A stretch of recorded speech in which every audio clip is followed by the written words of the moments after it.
This is episode 98 of Teacher Approved. You're listening to Teacher Approved, the podcast helping educators elevate what matters and simplify the rest. I'm Heidi. And I'm Emily. We're the creators behind Second Story Window, where we give research-based and teacher-approved strategies that make teaching less stressful and more effective. You can check out the show notes and resources from each episode at secondstorywindow.net. We're so glad you're tuning in today. Let's get to the show. Hey there! Thanks for joining us today. In today's episode, we're sharing 5 reasons why your attention signal isn't working and what you can do to fix it. We start our episodes with a morning message, just like we used to do at morning meeting in our classrooms. This week's morning message is, what are you most looking forward to this fall? Emily, what are you looking forward to for fall, the best season? Well, it used to be my favorite season. Oh, now we've got controversial opinions. And especially in the years that I lived in Vegas and Fresno because I was so desperate for a break from the very oppressive summers there. But lately, I just am finding I don't love fall as much as I used to because I know it means winter is coming right after. Ew. And so I'm having a hard time enjoying fall the way I used to. So I'm trying to fix that by leaning into what I'm actually excited about in fall and make it not so sad about leaving summer behind. So all that being said, I think what I'm most looking forward to this fall is reading the next Harry Potter book with my kids. So we read one book each year, and we always start it at the beginning of October. And this year we're starting number 5, The Order of the Phoenix. And we always kick it off with a Hogwarts dinner, and that's one of my favorite traditions. That is a fun time. I feel about spring the way you're feeling about fall, that it's hard to be excited because it means summer's coming. Yeah. The long days of summer. The long days, but I love them. So hot, and It the is allergies so are hot. bad, and there are bugs, I want and the it's hot. weather of fall with the long days of summer. Is that so much to ask? I know. Like, where can we get that? What are you looking forward to this fall? I just love fall, except for the dark. I don't love that. But, it's got an aesthetic that no other season can compare to. Oh, for sure. I mean, maybe Christmas, but that's not really a season.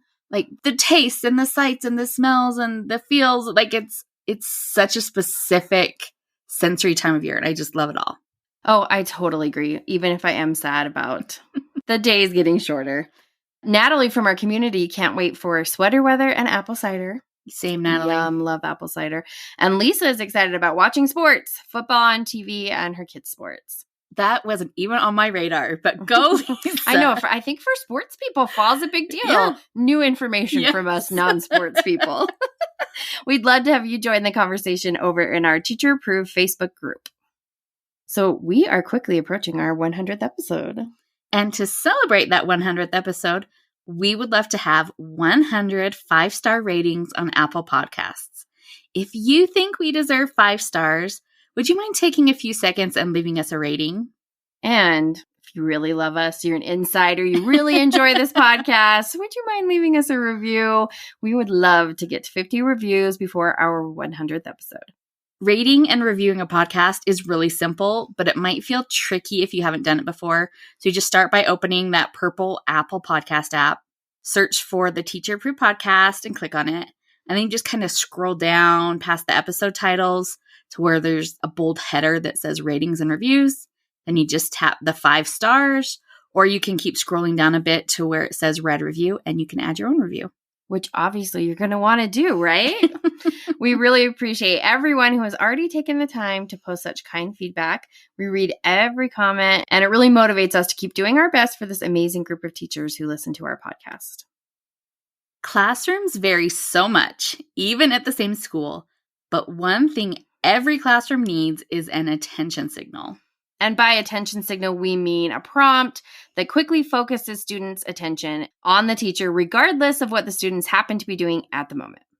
Attention signals are typically used to stop what students are doing, so you can give them some additional instruction or maybe prepare them for an upcoming transition. And really, you will not last long as a teacher No. if you don't have a way to quickly take control of what's happening in your room, because it can get out of control real fast. Yeah, that is so true. But the funny thing is, I don't remember any of my school teachers using a signal.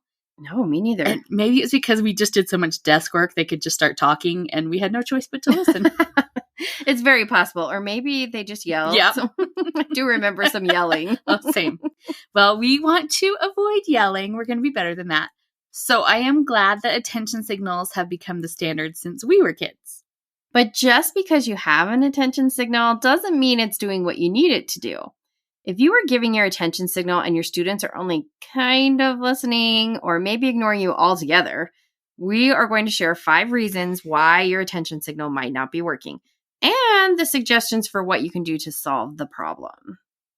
So the first reason why your attention signal might not be working is that maybe you didn't teach it well enough. Maybe you just touched on your expectations the first day of school and moved on. And now your students are kind of responding the way you want, but maybe some kids seem a little confused. Luckily, the solution to this particular problem is simple. Just stop and take 15 minutes and reteach your procedure. And just like any other procedure, the tell, try, tally, talk method is your friend here. We start by telling or explaining exactly what we want the students to do. We list the steps so that they can read them while you're talking, and then you model exactly what you want them to do. And then it's time to try. So you can ask for a volunteer to model for the class what they should do when you give the signal. Or you can switch it up and let a student be the teacher and give the signal, and you pretend to be the student quickly following directions. It's also fun to let students be bad examples. Ask a volunteer to show what they shouldn't do when they hear the signal. Kids live for that sort of thing. Especially lower grade students. Yep. After a few volunteers have modeled the steps and you have pointed out the good things they've done, have your whole class try. You'll likely need to use your attention signal in different settings, so try that now. Move to the rug. Tell the kids to talk until they hear the signal. Try it out when they're standing in line or in the gym. Use it in a variety of settings so they really get the hang of what you expect. After your whole class has tried responding to your signal, it's time to tally. Gather everyone for a discussion about how well they followed the steps. And make sure you point out all the good things they're doing so they know to repeat those things in the future. Also, make sure to gently point out any behaviors that don't meet your expectations at this point. We don't want little mistakes to become bad habits. And then it's time to talk. So ask your students what they'll remember to do going forward. Discuss why this procedure is important and the consequences if they don't follow directions. By that point, students will have a very clear picture of what's expected of them. But don't be afraid to reteach your procedure throughout the year if you find that students aren't following directions the way they should. We have a tell, try, tally, talk slide deck that can help you teach and reteach any procedure, and we'll be sure to link that in the show notes. But if students clearly understand what to do when they hear the attention signal, but they still aren't following the directions, maybe you have the second problem, which is that you aren't holding students accountable for meeting your expectations. This is such an easy mistake to make. You give your attention signal, and then without waiting to make sure that your students have followed directions, you launch into your instructions. But when you do that, you are teaching your kids that you don't mean it when you say that they need to follow directions. And if you don't mean it when it comes to an attention signal, then you might not mean it at other times. And they're not doing it consciously, but once kids sense weakness in one area, they're going to test the boundaries to find all the other weak spots. Bless their hearts. So now a little thing like talking before you have the kids' attention has turned into a constant daily power struggle. In a classroom, little things turn into big things very quickly. So make sure that when you give your attention signal, you wait to speak until your class is actually giving you their full attention. This doesn't feel natural at first, No. So don't worry, especially if you're a new teacher. But clearly give your attention signal and then wait. You get so good at this as a Yes. teacher of like, I can wait you out. And just have the confidence that your students will meet your expectations. But when it comes to holding students accountable for meeting your expectations, make sure you take your students' abilities into account. If you teach young kids or have neurodivergent students, hold them to high expectations for what they are actually capable of doing, not perfect expectations that they are ideally capable of doing. Yeah, we have reasonably high standards, not impossibly high standards. Now, if you've given your attention signal and waited, but students are still not meeting your reasonably high standards for following directions, then the third mistake you might be making is repeating your attention signal. It's so tempting. It almost feels like a reflex to repeat yourself when it seems like your students have tuned you out. But repeating yourself just teaches kids that they don't have to listen to you the first time. When this happens, remind yourself that you want to reteach, not repeat.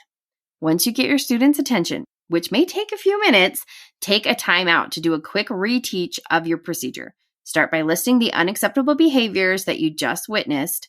Maybe they kept playing their math game. Maybe they were talking too loud. Whatever they were doing, point it out and explain why it's a problem. Then right away, do a tell, try, tally, talk, reteach of your quiet signal procedures. Obviously, you do not want to spend time doing this, but the kids are even less excited to do this than you are, and that's good. We want them to see that there are boring consequences if they choose to ignore directions. The first time you introduce your procedure, we want those tell, try, tally, talk steps to be lively and engaging. But when you're reteaching a procedure because students aren't following directions, lean into that boring feeling. The tediousness of this task is going to work in your favor. If you have constant talkers or class clowns who rely on their peers for that engagement and feedback, make sure that any talking or clowning around just means that you have to start teaching your procedure again, darn it. Kids won't be distracted by a friend's antics when it leads to continued practice of the attention signal. That will bring a quick end to almost all unwelcome behaviors. So let boring be your friend when it's time for behavior consequences. Hey there, teacher friend. Do you have a question or concern that could use a teacher-proof solution? We'd love to help you out by answering your question here on the podcast. You can submit your questions to hello@secondstorywindow.net and put podcast question in your subject line. We can't wait to hear what's on your mind. But if you have clearly taught and retaught your procedure, and you're holding students accountable for meeting your expectations, but your attention signal still isn't working, maybe the problem isn't your students. Maybe the problem is you don't have a good attention signal. They're not all good, it turns out. And there are several reasons why an attention signal might not be a good one. Maybe your signal is easy to ignore. Sometimes teachers use signals that are completely visual. Like, I've seen this. Oh, yes. Where teachers will just stand at the front of the room holding up the quiet coyote sign.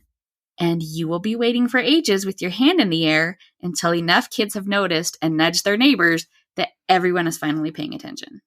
And that's just not effective or efficient. You definitely want to choose a signal that has a sound component, but make sure that it's a clear enough sound that it's not easy for students to miss it in a noisy classroom. Your voice makes a good signal, but if your class is really getting noisy, you may have to raise your voice quite loud to be heard over them.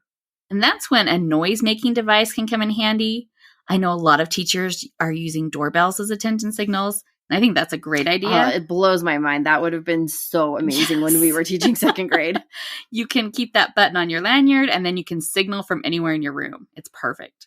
And something like a bell or chimes really limits your ability to give your signal whenever you need it, though. So if you're at the front of the room and your chimes are at the back, you have to walk back to them before you can get your students' attention. It's not an impossible hurdle, but it is a hassle. But really, with any kind of device, even with the doorbell, portability is an issue. Yeah, you can easily carry the doorbell around your room, but you need a plan for what to do when you're outside of your room. What if you need their attention in the gym or in the hallway? You'll likely need to teach a verbal cue, even if you use a sound-making device in the classroom. So far today, we've mostly focused on the teacher's role with attention signals, but we also need to consider the student's response. When we give our prompt, what exactly do we want students to do? Well, obviously with an attention signal, right, we want the student's attention. But what are the specific behaviors that show we have that attention? You may be doing all the right things and signaling for your students' attention, but if your students are responding to your prompt without actually paying attention, your signal isn't a good one. To make sure we have our students' attention, it's helpful to give them an action to do in response to the attention signal. A lot of signals have a student verbal response built in. So if you say 1, 2, 3, eyes on me, the kids are supposed to answer with 1, 2, eyes on you. Good job. That's your cue that they have heard the signal and should be ready to listen. There are lots of fun call and response signals. Emily, you're going to help me out with this? Yes. So if you say flat tire, they say shh. Or you say hocus pocus and they say everybody focus. A rhyming signal is always fun. But you may want to consider adding a physical action besides a verbal response. Ideally, you want something that gets kids' hands empty to really improve your chances that they're actually paying attention. And that's why I loved our pirate attention signal that we both did for years. So that as the teacher, I'd say, all hands on deck. And the students would respond with, aye, aye, Captain. And they were expected to salute when they responded. So kids can give a verbal response without ever looking up. But if they also have to do something with their bodies, it's much more likely they'll be focused on you when you start giving directions. So consider if your attention signal is actually a good prompt. Can the students clearly hear it? Do you have something you can use that doesn't rely on a device for those times when you're not in your classroom? Does the student response to your prompt include a physical action? And in a previous episode, we shared a whole bunch of attention signal ideas that were shared from our community. So we'll link to those in the show notes too, in case you want to go back and listen to that episode and hear those really awesome ideas. So all of this brings us to our fifth reason your attention signal might not be working, and this might ruffle a few feathers. Maybe the problem is that you have too many signals. But there are so many fun signals out there, it really is tempting to want to use lots of them. If you have 5, 10, or more attention signals, or you're changing them up all the time, you are actually setting yourself up for headaches. When we have more than a couple of attention prompts, it takes a lot of space in students' working memories to keep things straight. Is this when I say guacamole, or is this when I say Ghostbusters? If kids are confused, it impacts their ability to pay attention. We also need to keep in mind that the purpose of an attention signal is to create an automatic response in our kids' brains. When they get this specific input, they can do this specific thing without thinking. If we want that automatic response, we have to keep the prompt as consistent as possible. And that doesn't mean you have to commit to just one prompt, but you need a limited number of prompts.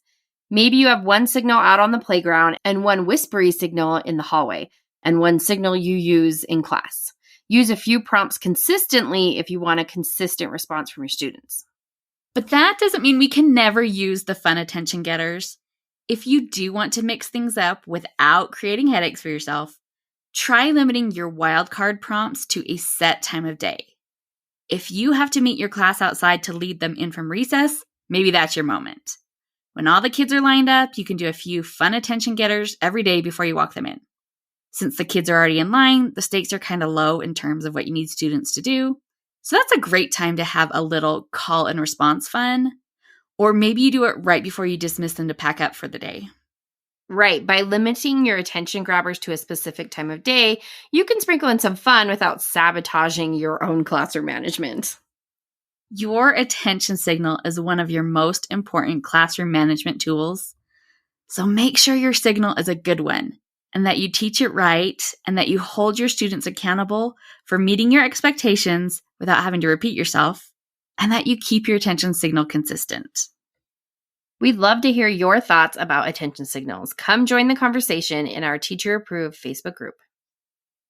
Now let's talk about this week's Teacher Approved tip. Each week we leave you with a small, actionable tip that you can apply in your classroom today. This week's Teacher Approved tip is have a backup plan for when your attention signal doesn't work. Tell us more about this, Heidi. I would love to. So no matter how well thought out your attention signal is, there will be times where it just doesn't work. My first response to this moment was to panic, and maybe you're the same. But really, a failed attention signal is just part of a teacher life. So instead of panicking, we are going to make our backup plan ahead of time. And then in those moments when your attention signal fails to get their attention, you will know exactly what to do. So the first step in our plan is to stay calm. Then, obviously, we don't want to repeat ourselves, unless we are absolutely certain that the problem is that the students didn't hear the signal that you just gave. But if you know that the problem is bigger than them not hearing you, you need to respond in one of three ways. Either you need to make a game of it, you need to take something away, or you need to shake them up. If the students are really invested in what they're doing and they've just tuned you out, you can turn it into a game. You give your attention signal, nothing happens, so you start clapping a pattern, or you get really quiet and start giving them directions. This is one of my favorites. If you can hear me, touch your nose. Yep. If you can hear me, wiggle your fingers. And keep going until they're all paying attention. But if the problem is that your students are too busy talking to pay attention, maybe they need to lose something. You can pull out your phone and start timing them on your phone and hold up your phone so they can see those minutes ticking by. You could go look up at the clock and time how long it takes them to get quiet and take that time away from something fun in the near future. Or maybe the consequence is turning in their quiet critters or losing the privilege of working with partners for a while. Once students realize that they're going to lose something, they will pay attention very quickly. But if your class is really out of control, you need to shake them up. Turning out the lights is a classic. I do remember that from when I was in school.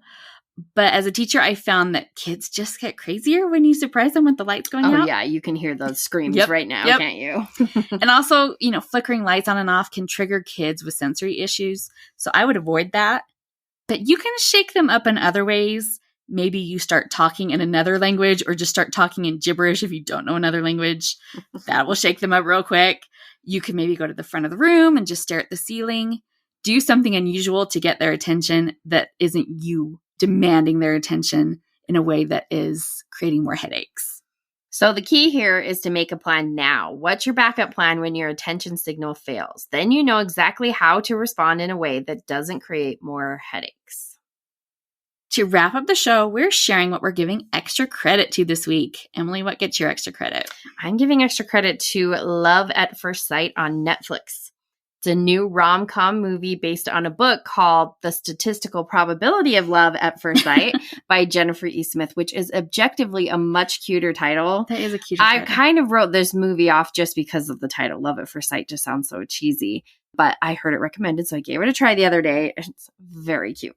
So the story is about 20-year-old Hadley, who misses her flight to London, and while waiting for her rebooked flight, meets Oliver, a mathematics student who lends her his phone charger. And surprise, he's on the same flight. I don't think the premise sounds that earth-shattering, but I found it delightful with a really amazing soundtrack. And Jamila Jamil plays the quirky narrator who just appears as a character in every scene, which is really fun and clever. I love that. That sounds fun. I'll have to check it out. What are you giving extra credit to, Heidi? My extra credit goes to Danny DePiero, who is positively present on Instagram. She posts just such thoughtful, happy art. I love what she posts every day, but I especially love her fall posts. I'm a fall girl. And she's definitely worth adding to your feed if you just want a little pick-me-up and a boost every day. Oh, she's such a good follow. That's it for today's episode. Consider these 5 reasons why your attention signal might not be effective. And don't forget our teacher-approved tip to make a backup plan for those moments when your attention signal may fail you altogether. We hope you enjoyed this episode of Teacher Approved. I'm Heidi. And I'm Emily. Thank you for listening. Be sure to follow or subscribe in your podcast app so that you never miss an episode. You can connect with us and other teachers in the Teacher Approved Facebook group. We'll see you here next week. Bye for now. Bye.